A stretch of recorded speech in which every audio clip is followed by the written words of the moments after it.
بسم اللہ الرحمن الرحیم۔ السلام علیکم اسلامک ٹیچر کے پیارے دوستو، ہم امید کرتے ہیں کہ آپ خیریت سے ہوں گے۔ ہماری دعا ہے کہ اللہ پاک آپ کو خیر و عافیت سے رکھے۔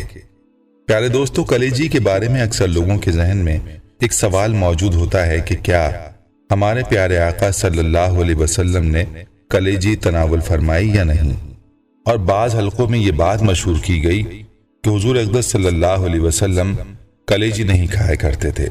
تو دوستو، یاد رہے کہ ہر مسلمان کے لیے ضروری ہے کہ وہ زندگی کے ہر پہلو میں اپنے پیارے نبی صلی اللہ علیہ وسلم کی پسند اور ناپسند کے بارے میں جانے اور یہ جاننے کی کوشش کرے کہ کون سا کام ہمارے نبی صلی اللہ علیہ وسلم نے کس طرح سے کیا ہے اور اس کی اتباع کرے۔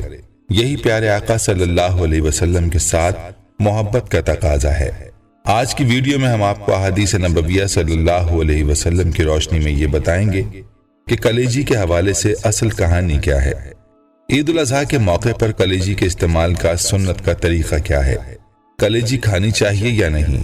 اس بارے میں مکمل تفصیل جاننے کے لیے آپ سے التماس ہے کہ ویڈیو کو آخر تک ضرور دیکھیے گا، اور اگر آپ ہمارے چینل اسلامک ٹیچر کی ویڈیو پہلی بار دیکھ رہے ہیں اور ابھی تک آپ نے ہمارے چینل کو سبسکرائب نہیں کیا تو ہماری آپ سے گزارش ہے کہ آپ ہمارے چینل کو ضرور سبسکرائب کر لیں اور ساتھ ہی لگے بیل کے بٹن کو بھی پریس کر لیں تاکہ آپ کے پاس فیوچر میں ہماری اپلوڈ ہونے والی مزید اسلامک اور معلوماتی ویڈیوز کا نوٹیفیکیشن بر وقت ملتا رہے۔ پیارے دوستو، اس سے پہلے کہ ہم آپ کو کلیجی کے حوالے سے پیارے آقا صلی اللہ علیہ وسلم کے معمولات بتائیں، آئیے آپ کو پیارے آقا صلی اللہ علیہ وسلم کی چند مرغوب غذاؤں کے بارے میں بتاتے ہیں جنہیں آپ صلی اللہ علیہ وسلم شوق سے تناول فرمایا کرتے تھے۔ یاد رہے کہ گوشت آپ صلی اللہ علیہ وسلم کو بہت پسند تھا اور آپ صلی اللہ علیہ وسلم نے اکثر اوقات اسے استعمال بھی فرمایا ہے۔ روایتوں میں ہے کہ آپ بھنا ہوا گوشت اور شوربے والا گوشت شوق سے تناول فرمایا کرتے تھے، لہٰذا کھانے میں گوشت کا استعمال نبی کریم صلی اللہ علیہ وسلم کی سنت مبارکہ ہے۔ جیسا کہ حضرت عبداللہ بن حارث بن جز رضی اللہ تعالیٰ عنہ سے روایت ہے، انہوں نے فرمایا رسول اللہ صلی اللہ علیہ وسلم کی خدمت میں گوشت اور روٹیاں لائی گئیں جبکہ آپ مسجد میں تھے۔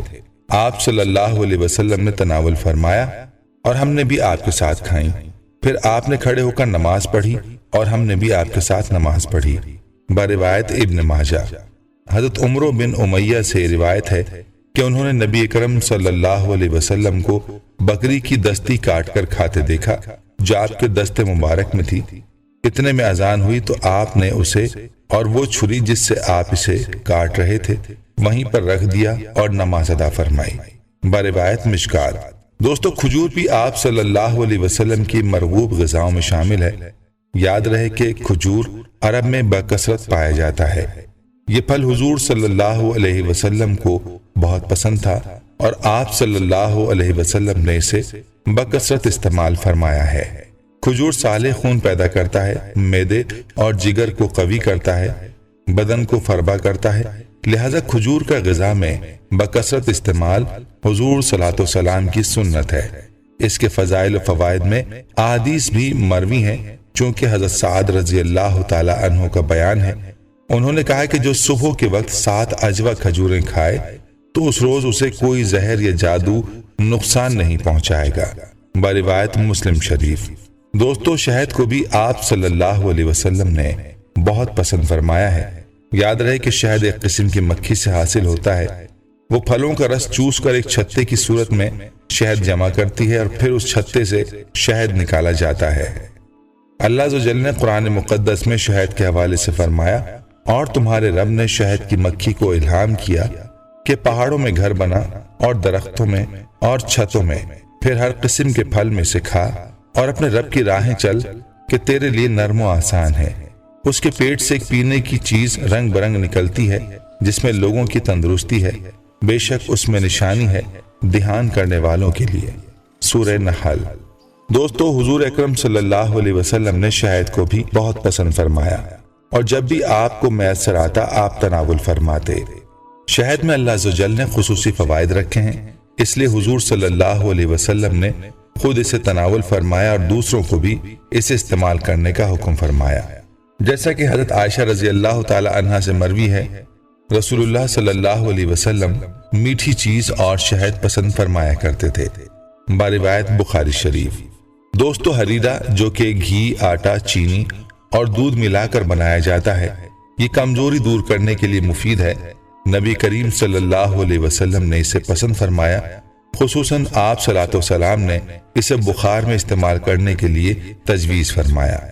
حضرت عائشہ صدیقہ رضی اللہ تعالی عنہا سے روایت ہے، وہ فرماتی ہیں کہ رسول اللہ صلی اللہ علیہ وسلم کے گھر والوں میں سے جب کسی کو بخار چڑھ جاتا تو حریرہ کا حکم فرماتے جو بنایا جاتا، اور پھر انہیں گھونٹ گھونٹ پینے کا حکم فرماتے، اور فرمایا کرتے کہ یہ غمگین دل میں طاقت پہنچاتا ہے اور مریض کے دل سے تنگی دور کر دیتا ہے، جیسے تم میں سے کوئی پانی کے ساتھ اپنے چہرے کا میل دور کرتی ہے، باروایت ترمذی شریف۔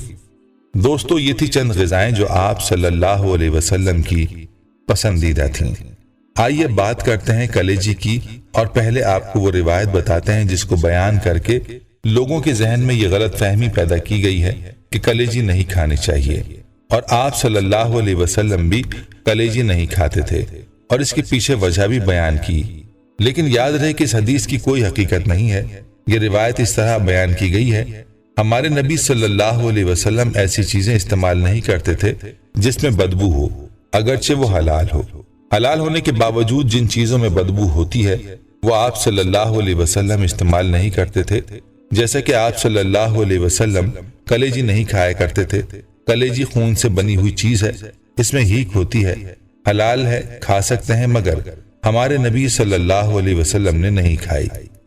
حضور صلی اللہ علیہ وسلم کے کلیجی نہ کھانے کی یہ روایت جو بیان کی گئی ہے، اس کی وجہ سے لوگوں میں تشویش پائی جاتی ہے، جس کو دور کرنے کی ضرورت ہے۔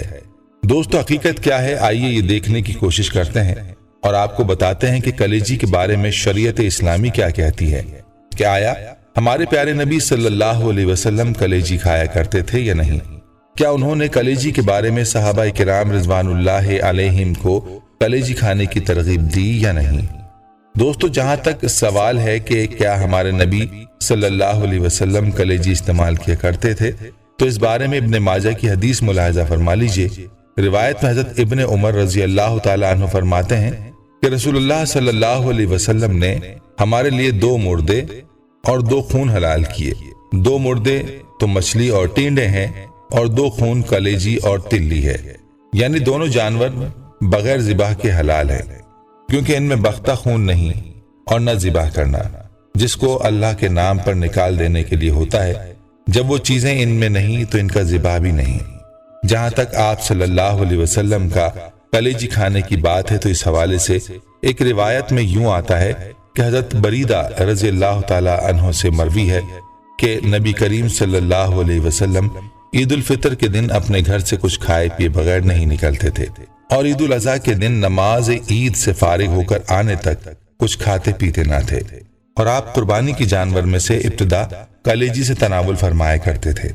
اس روایت کے الفاظ بھی کلیجی کھانے پر دلالت میں صریح ہیں، اور اس روایت میں یہ واضح ذکر ہے کہ قربانی کے موقع پر سب سے پہلے کلیجی کھانا سنت ہے، جیسا کہ نبی کریم صلی اللہ علیہ وسلم کا معمول تھا کہ نماز عید الاضحیٰ سے فارغ ہونے کے بعد اپنے دست مبارک سے قربانی کے جانور کو ذبح فرماتے اور کلیجی پکانے کا حکم دیتے۔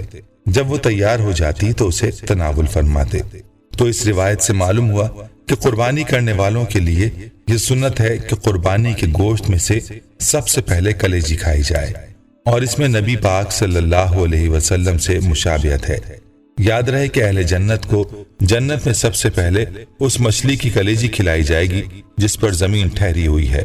تو اس لیے دوستو، ہمیں چاہیے کہ کلیجی کا استعمال ضرور کیا کریں، اور اس کا کھانا سنت بھی ہے، اور میڈیکل کے لحاظ سے دیکھا جائے تو اس کا کھانا صحت کے لیے بہت زیادہ فائدہ مند بھی ہے۔ ہم امید کرتے ہیں کہ آپ اس اچھی انفارمیشن کو اپنے دوستوں اور رشتہ داروں کے ساتھ ضرور شیئر کریں گے۔ اللہ سے دعا ہے کہ اللہ ہمیں دین کی سمجھ نصیب فرمائے اور اس کے مطابق زندگی بسر کرنے کی توفیق عطا فرمائے، آمین۔ پیارے دوستو، ہم یہ امید کرتے ہیں کہ آپ کو ہماری آج کی یہ ویڈیو ضرور پسند آئی ہوگی۔ اگر آپ کو ہماری آج کی یہ ویڈیو پسند آئی ہے تو آپ سے گزارش کرتے ہیں کہ آپ ہمارے چینل اسلامک ٹیچر کو ضرور سبسکرائب کر لیں، اور ساتھ ہی لگے بیل کے بٹن کو بھی پریس کر لیں تاکہ آپ کے پاس ہماری آنے والی مزید معلوماتی ویڈیوز کا نوٹیفیکیشن بر وقت ملتا رہے۔ سبسکرائب کے ساتھ ساتھ ہماری ویڈیوز کو لائک بھی کریں اور اپنی قیمتی رائے کا اظہار کمنٹس میں ضرور کریں۔ کمنٹس میں آپ اپنے سوالات بھی ہم تک پہنچا سکتے ہیں۔ اللہ تعالیٰ آپ کو اپنے حفظ و امان میں رکھے، آمین۔